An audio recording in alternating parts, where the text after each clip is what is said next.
Tablado sa ilang mambabatas ang gusto ni dating Pangulong Rodrigo Duterte na ihiwalay ang Mindanao sa Pilipinas.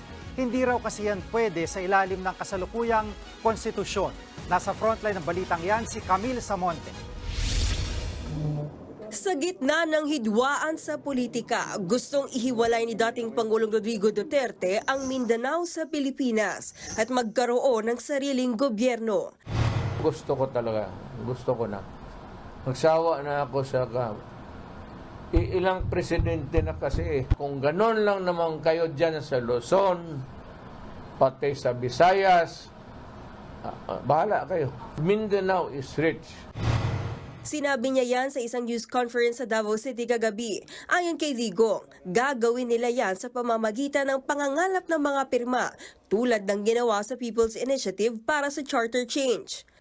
Hindi naman rebellion, hindi yan sedition. There's a process in that. I think before the UN, where you would gather signatures from all sorts in Mindanao. Inatasan na raw niya si Davao del Norte Representative Pantaleon Alvarez na pangunahan ang signature campaign. Iikot ako ulit sa lahat ng probinsya ng Mindanao at gagawin ko yung pagpapaliwanag. Kailangan maintindihan ng taga Mindanao bakit ginagawa ito.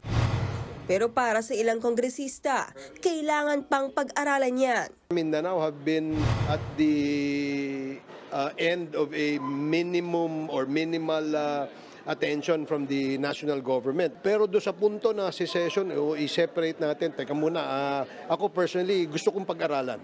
Gusto kong tingnan kung if it's really worth it. Pero ngayon pa lang, tablado na ito sa ilang senador tulad ni Senate President Mig Zubiri. The last thing that we want is na magkagulo-gulo, magkawatak-watak ang ating bansa. Ang akin dyan ay slow down po natin ang away na yun. Si Senate Minority Leader Coco Pimentel, kontra raw sa anumang suwestyon ng pagkakawatak-watak ng Pilipinas. Para naman kay Senator Cheese Escudero, hindi ito posible sa ilalim ng kasalukuyang saligang batas. Sinugundahan yan ng isang political analyst. There is no legal procedure for seceding because technically we are not a federal republic. You know, don't have the presumption of autonomy of a state. And there is no mechanism for seceding. Na sinasabi niya may United Nations agreement daw na standard.